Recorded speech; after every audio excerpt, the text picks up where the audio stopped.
నమస్తే, welcome to I dream. Head phones వినియోగం అన్నది దానికి ఒక లిమిట్ లేకపోతే అది ఎంత ప్రమాదకరమో చాలామంది వైద్యులు మనకు చెప్తూనే ఉంటారు. కానీ అది చాలామంది పట్టించుకోరు.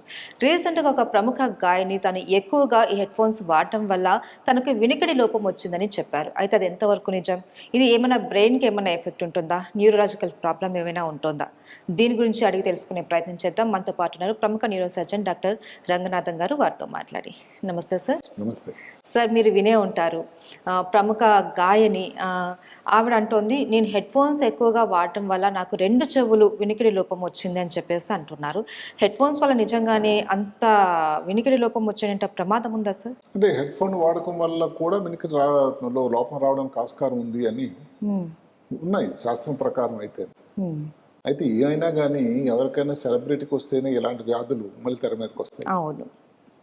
ఇప్పుడు ఇప్పటికి కూడా ఆయన ఎవర్ గ్రీన్ హీరో లాగే ఉన్నాడు. ఆయన ఒకప్పుడు ఆయన ఒక సినిమాకి షూటింగ్ అవుతున్నప్పుడు దెబ్బ తగలడం, తర్వాత ఆయనకు మైస్థీనియా గ్రావిస్ లాంటి వ్యాధి రావడం జరిగింది చాలా సంవత్సరాల క్రితం. అప్పుడు మైస్థీనియా అంటే మైస్థీన్ ప్రజల అవగాహన వచ్చింది. ఈ మధ్య కాలంలో ఒక సెలబ్రిటీ హీరోయిన్ డర్మటోమైసైటిస్ వ్యాధి వచ్చిందని దాని గురించి కూడా ప్రజల్లో మళ్ళీ అవగాహన వచ్చింది. ఒక ప్రఖ్యాత విలన్ ప్రస్తుతానికి చాలా ఫైల్లో ఉన్నాడు. ADHD, attention deficit hyper activity syndrome అన్నది నాకు చిన్నప్పటి నుంచే ఉంది. అన్నప్పుడు కొన్ని పేర్లు కూడా మనం చెప్పుకోవడం, మనం కూడా దాని మీద వీడియో చేయడం జరిగింది. ఇప్పుడు కూడా ఇలాంటిదే. ఇప్పుడు మీరు చెప్పిన గాయని వారు ఇచ్చిన సమాచారం ప్రకారం ఒక 72 గంటలు అంటే 3 రోజుల వ్యవధిలోనే ముందు ఒక చెవికి రావడం, వినికిడి తక్కువైపోవడం, పూర్తిగా వినికిడి తక్కువైపోవడం, తర్వాత ఇంకో చెవికి వినికిడి తక్కువైంది అని వారు చెప్పారు. దీనిని సెన్సరీ న్యూరల్ డెఫ్నెస్గా అభివర్ణించారు. సెన్సరీ న్యూరల్ డెఫ్నెస్ అంటే ఈ చెవు లోపల ఉండే నరం 8వ నంబర్ నరం వెస్టిబులర్ కాక్లియర్ నర్వ్ అని ఉంటుంది. ఆ నరం ఏంటి, భగవంతుడు ఒక పనితనం ప్రతి నరానికి ఇచ్చాడు. మళ్ళీ మన అందరాన్ని అమరు వేసుకోవడానికి బ్రెయిన్ లోపల 12 జత నరాలు ఉంటాయి. కుడి పక్కన 12, ఎడం పక్కన 12. ఈ వెస్టిబులర్ కాక్లియర్ నర్వ్ అంటే 8వ నంబర్ నరం. ఇప్పుడు మనం మాట్లాడుతున్న ఈ సెన్సరీ న్యూరల్ డెఫ్నెస్ అన్నది 8వ నరానికి సంబంధించి. దానికి పనితనం ఇచ్చాడు ఆయన దేవుడు. అంటే ఏమిటి, సౌండ్, తర్వాత బ్యాలెన్స్, ఇవన్నిటినీ చెవు ఏదైతే 3 భాగాలు ఉంటాయి, అవుటర్ ఇయర్, మధ్య చెవి, లోపల చెవి, ఇన్నర్ ఇయర్, అక్కడ నుంచి మెదడుకు చేరవేసేటువంటి ప్రక్రియ ఈ నరానికి ఇచ్చాడు ఆయన. ఇప్పుడు అందులోనే తేడా వచ్చింది అనుకోండి, ఎంత ఇబ్బంది. సో వారు చెప్పింది ఏంటంటే నా 2 చెవులు వినికిడి లేదు అని. దానికి మనం కొంత లోపలికి దాని తాలూకా సమాచారం చూస్తే ఏం చెప్తుందంటే శాస్త్రం, వినికిడి అన్నది ఒక చెవు తగ్గి 2 చెవులకి రావడం చాలా అరుదు. అసలు చాలా ఎక్కువ మంది ఒక చెవులోనే ఉంటుంది. వారికైతే 2 చెవుల్లో వచ్చింది. వచ్చిన కారణం కూడా 72 గంటల్లోనే వచ్చేసింది. అలాంటప్పుడు లౌడ్ ఫోన్ల వల్ల ఇంకేదన్నా ప్రాబ్లమా అన్నది మనం వారికి తీసుకున్నటువంటి పరీక్షలు కానీ దాని వివరాలు మన దగ్గర అయితే లేవు. శాస్త్రం ప్రకారం ఏం చెప్తుందంటే దానికి కొన్ని కారణాలు ఉన్నాయి. పుట్టినప్పటి నుంచి ఏదో జెనెటిక్గా ఏదైనా ఇబ్బంది రావచ్చు, జన్యుపరంగా ఏదైనా ఇన్ఫెక్షన్, వైరల్ ఇన్ఫెక్షన్ చాలా కామన్. ఏమిటంటే వైరల్ ఇన్ఫెక్షన్. అసలు వీరికి వచ్చింది కూడా ఏమైనా వైరల్ ఇన్ఫెక్షన్ వల్ల వచ్చిందా అన్నది ఇక్కడ సైంటిఫిక్ డాక్టర్ల వారిలో ఒక ఆలోచన వచ్చింది. ఎవరికైనా దెబ్బ తగిలింది అనుకోండి, ప్రమాదం గాయం, అప్పుడు చెవు దెబ్బ తగిలింది అనుకోండి, అప్పుడు వల్ల కూడా వినికిడిలో తేడా రావచ్చు. ఏదన్నా క్యాన్సర్లో లాంటి ప్రమాదం, లేకపోతే బ్రెయిన్ ట్యూమర్స్, కొన్ని రకాల మందులు వాడడం, మందులు వాడడం వల్ల కూడా వినికిడి తగ్గే అవకాశం. తర్వాత ఆఖరికి ఏంటంటే వయసుని బట్టి, భారతదేశంలో ఏదైతే ఉందో ఒక 60-60 సంవత్సరాల పైబడిన తాలూకా జనం వయసు 70 వరకు 75 వరకు ఉన్న వయసు ఏంటంటే దగ్గర చాలా ఎక్కువ మంది అవుతున్నారు. ఒక 1/3 అంటే 65-70 పైబడిన వాళ్ళులో ఈ వినికిడి లోపం అన్నది 3లో ఒకరికి ఉందట. అంటే ఇన్ని ఫ్యాక్టర్స్ ఉన్నాయి, ఇన్ని లక్షణాలు. ఈ వయసు రీత్యా వచ్చేదైతే మనం ఎప్పటి నుంచో వింటూ ఉన్నాం, పెద్దవాళ్ళు కూడా అనేవాళ్ళు. అక్కడ తేడా ఉంది. వయసు ద్వారా వచ్చి జనరల్ గా ఏమిటంటే 2వ రకం ఉంది. ఈ హియరింగ్ డెఫిసిట్ లో 2 రకాలు, conductive deafness, sensory neural deafness అని. అది ఏదన్నా ఇక్కడ ఈ చెవులు మధ్య చెవిలో కానీ ఏదన్నా చీము చేరి లేకపోతే ఇక్కడ ఉండే మాస్టాయిడ్ అని దాని లోపల ఏదన్నా వచ్చినా కండక్షన్ అంటే ధ్వని తరంగాలే లోపల వరకు వెళ్ళటం లేదు. ఇక్కడ ధ్వని తరంగాలు లోపల వరకు వెళ్తున్నాయి, మెదడు వరకు రీచ్ అవటం లేదు. అలాగా ఈ నెరవులో తేడా రావడం అనేది పెద్ద వయసు వచ్చిన వాళ్ళు ఈ 2 రకాల వల్ల కూడా రావచ్చు అని చెప్తున్నారు. అయితే సార్ కొంతమంది అంటూ ఉంటారు హెడ్ ఫోన్స్ ఎక్కువగా వాడటం వల్ల బ్రెయిన్ కి కూడా ఎఫెక్ట్ ఉంటుంది అని అంటూ ఉంటారు, అది నిజమేనా సార్? దానికి సైంటిఫిక్ ఇది కూడా ఆలోచన కూడా ఉంది. అది హెడ్ ఫోన్స్ ఈ కాలంలో ఏమిటంటే అసలు చిన్నపిల్లలు యువతలో ఏమిటంటే ఎప్పుడు కూడా హెడ్ ఫోన్స్ తోనే పడుకోవడం నిద్రించడం కూడా దాంతోనే. అవును. ఆ తర్వాత ఇంకెవరైనా ఆ పబ్బులు అలాంటివి సందర్శించే అదృష్టం నాకు ఎప్పుడు కలగలేదు, కానీ అక్కడికి వెళ్ళి వాళ్ళు చెప్పడం ఏంటంటే విపరీతమైన రణగొణధ్వని. అక్కడ డెసిబుల్స్ అంటే సౌండ్ తాలూకా దృష్టిని దానికి ఎంత ఉంది చెప్పేటువంటి ఒక గమనిక. డెసిబుల్ లౌడ్నెస్ ఆఫ్ సౌండ్ అంటే సౌండ్ తాలూకా ఎంత ఎక్కువగా ఉంది అని చెప్పేదాన్ని డెసిబుల్స్ అంటాం. ఒక చిన్న మాట, నార్మల్గా మన వినికిడి ఏంటంటే 60 నుంచి 65 డెసిబుల్స్. గట్టిగా మాట్లాడుతూ ఉంటే డెసిబుల్ చాలా ఎక్కువ డెసిబుల్ పెరిగింది అంటాం. ఇప్పుడు అలాంటిది 65 లోపల డెసిబుల్ అనుకోండి, కొంచెం తక్కువ వినపడుతుంది, కొంచెం డిస్కంఫర్ట్ ఉంటుంది వినే వాళ్ళకి. ఏంటి వినపడడం లేదు, సౌండ్ పెంచమంట. 80 పైన అయిందనుకోండి ప్రమాదం.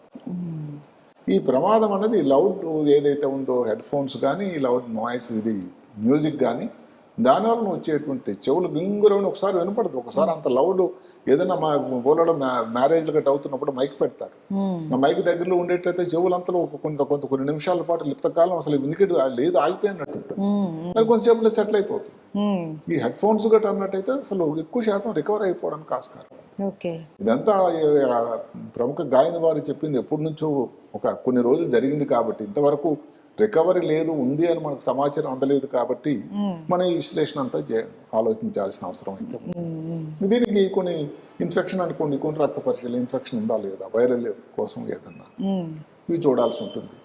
బ్రెయిన్ లోపల ఇంకేదన్నా ఫస్ట్ ముఖ్యమైనది ఏంటంటే ఎంఆర్ఐ లాంటి టెస్ట్ చేయాలి. ఎంఆర్ఐ కూడా 2 రకాలు ఉంటుంది, కాంట్రాస్ట్ వితౌట్ కాంట్రాస్ట్. ఎందుకంటే కాంట్రాస్ట్ కానీ లేకపోతే ఏదో బ్రెయిన్లో ట్యూమర్ లాంటివి మిస్ అయిపోవడానికి ఆస్కారం.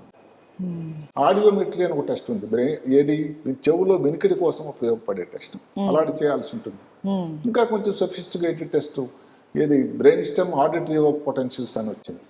ఇలాంటి టెస్టులు చేయొచ్చు. ఏదైతేనేమి ఇది ఒక నిజ నిర్ధారణ చేయాలి ఎంత తగ్గింది అని. ఎంతవరకు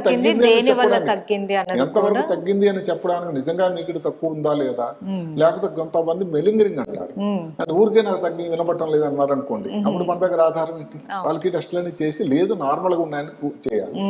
అంటే నార్మల్ గా ఇందాక మనం ఏదైతే చెప్పుకున్నాం 60 నుంచి 65 డెసిబుల్స్, అలాంటి 30 డెసిబుల్స్ అయిపోయింది అనుకోండి, అది కూడా 3 సార్లు టెస్ట్ చేస్తే 3 సార్లు కూడా కానీ 30 డెసిబుల్సే కాదు వినికిడి వినిపిస్తూ ఉంటే నిజంగానే వాళ్ళకి వినికిడిలో లోపం వచ్చింది అని చెప్పాలి. ఓకే సార్, మీరు అన్నట్లు ఇది మామూలుగా హెడ్ ఫోన్స్ వల్ల వస్తే దాన్ని మళ్ళీ రికవరీ చేయడానికి ఆస్కారం ఉంది అనేసి అన్నారు.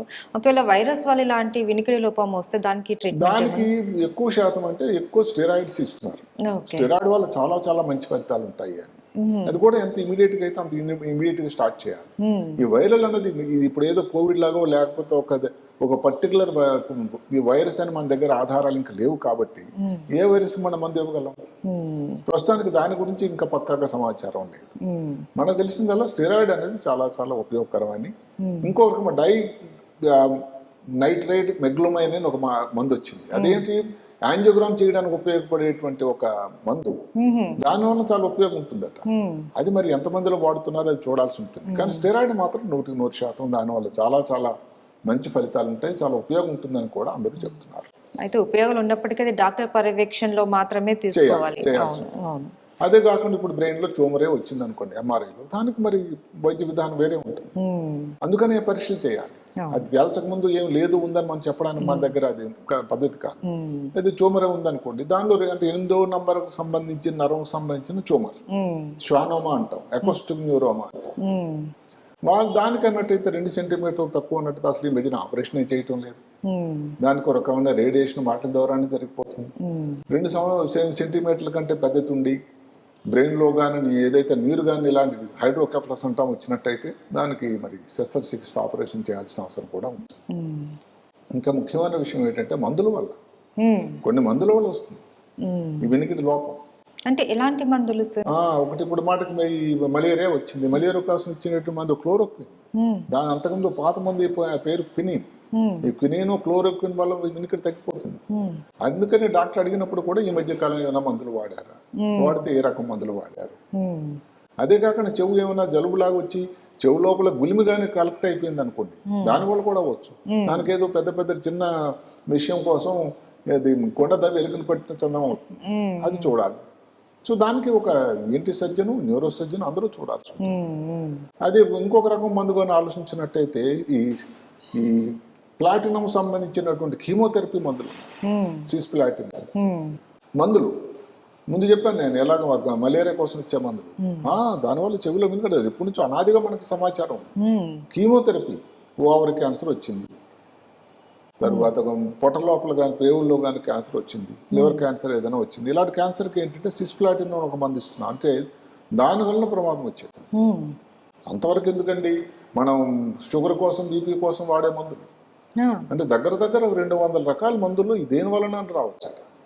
ఒకవృద్ధి కౌంటర్ మెడిసిన్, తలనొప్పి కోసం వెళ్ళి ఏదో ఆస్పిరిన్ లేకపోతే నాఫ్రోసిన్ అని వాడుతూ ఉంటారు, దానివల్ల రావచ్చు. అయితే సార్ ఈ మెడిసిన్స్ వల్ల వచ్చే వినికిడి లోపాన్ని మనం తగ్గించుకోవడానికి ఉందా సార్? అంటే దానికి ఏంటంటే మనం ఫస్ట్ హిస్టరీ అంటాం, ఏంటి మందులు ఈ మధ్యన వాడారా, సరే వాడారు. అదే కాకుండా ఎంఆర్ఐ చేసాం, నార్మల్ ఉంది. వైరల్ తాలూకు ఏదో అతను ఎక్స్పోజ్ అయినట్టు మనకు బ్లడ్ టెస్ట్లు అన్ని కూడా నెగిటివ్ ఉన్నాయి, అప్పుడు మనం మందుల గురించి ఆలోచించాలి.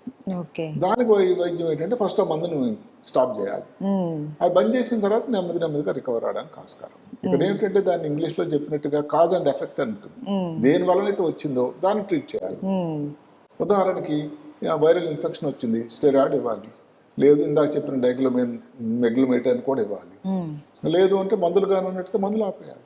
అలా ఏ కారణం వల్ల వచ్చింది, హెడ్ ఫోన్స్ అనుకోండి, వాళ్ళకి మనం కౌన్సిలింగ్ చేయాలి, ఇంత సౌండ్ గా వినకూడదు అని. ఇప్పుడు జన్యుపరంగా వస్తుంది, ఎవరి చేతుల్లో లేదు. దానికి మనం పరీక్షలు చేసి జన్యుపరంగా వచ్చిందని తేల్చాల్సి ఉంటుంది. ఏదైతే నేను ఒక అదృష్టం ఏమిటంటే ఈ సెన్సరీ న్యూరల్ డెఫిషియన్సీలో రికవరీ అనేది చాలా ఎక్కువ ఉంటుంది, బాగుంటుంది. అయితే అంతవరకు ఇబ్బందికరంగా ఉంటుంది. అసలు ప్రపంచం అంతా కూడా శ్రవణానందం అంటారు, చెవులకే కానీ వినికిడి లేకపోతే ప్రపంచం అంతా కనబడుతుంది. దాన్ని ఎంజాయ్ చేయడానికి మ్యూజిక్ వినలేరు, ఒక మాటలు వినలేరు, పక్క శ్రీమతి చెప్పిన మాటలు వినలేరు. ఎంత ఇబ్బంది అండి. అందువల్ల ఏంటంటే అది ఇబ్బంది అన్నది ఇబ్బంది, కానీ ప్రమాదకరం అన్నది అంటే ఈ టెస్టులు కానీ అన్ని కూడా నెగిటివ్ గానీ వచ్చినట్టయితే శాతం తక్కువ. అది ఎక్కువ కారణం అసలు ఏ కారణం వస్తుందో తెలియట్లా. ఎక్కువ మందికి ఇడియోపతిక్ అంట ఇంగ్లీష్లో, అంటే ఏ కారణమో తెలియదు. ఆ తర్వాత ఈ వైరల్ దెబ్బ తగలడం లేకపోతే యాక్సిడెంట్, ఇవి కొన్ని ఈఎన్టీ రకం సర్జరీలు కూడా వచ్చాయి. అంటే ఈ చెవు లోపల ఎండోలింఫ్ అని ఒక ద్రవ పదార్థం ఉంటుంది. ఏదైనా కానీ కారణం వల్ల కానీ ఆ ద్రవ పదార్థం పెరిగినా కూడా దానికోసం ఏవో చిన్న సిస్టులు అని చేయటం అవన్నీ చేస్తున్నారు. దానివల్ల కూడా కొంత బాగా ఇంప్రూవ్ అవ్వడానికి ఆస్కారం. అదే కాకుండా దానికి ఎందుకు వచ్చింది కారణం వెతికి అంత ద్రవ పదార్థం ఎండోలింఫ్ అనేది ఎందుకు పెరిగిందో దానికి మందులు ఏదన్నా ఇవ్వచ్చు. ఇంకా మందుల్లో ఈ డైయూరిటిక్స్, మూత్రం ఎక్కువ అవడానికి, ఇప్పుడు గుండెకి ఏదో హార్ట్ ఫెయిల్యూర్ అయింది లేకపోతే బ్రెయిన్ లో వాటర్ చేరింది, అలాంటి టైంలో మేము ఈ డైయూరిటిక్స్ అని ఇస్తాం. అంటే చాలా మూత్రం పోతుంది దానివల్ల కూడా కొంచెం వినికిడిలో తేడా రావచ్చు. అందువల్ల ఫస్ట్ థింగ్స్ ఫస్ట్ అని ఉన్నాయి. మనం ఏదో పెద్ద డయాగ్నోసిస్కి వెళ్ళకుండా ఏ కారణం వల్ల చూసి దాన్ని అలాగ వైద్యం చేయాల్సి ఉంటుంది. డెఫినేషన్ డయాగ్నోసిస్ అని ఉంటుంది. సో ఎవరికైనా సరే వినికిడి లోపం వచ్చింది అంటే ఎందుకు వచ్చింది, ఏ కారణంతో వచ్చింది, ఒక చెవులోనా రెండు చెవుల్లో ఉందా, ఎన్నాళ్ళ నుంచి, ఈ మధ్యన ఏమైనా మీరు ప్రయాణం ఏమైనా చేశారా, చెవులో కానీ ఏమైనా గులిమిలాగా ఏమైనా ఉందా, చెవు నుంచి ఏమైనా డిశ్చార్జ్ లాగా వస్తుందా, ఇలాంటివన్నీ ఇట్లా కారణాలన్నీ కూడా మనం కనుక్కుంటే దానికి ఏంటి ట్రీట్మెంట్ అన్నది కూడా మనం తెలుసుకోవచ్చు. Okay, thank you so much sir. నమస్కారం.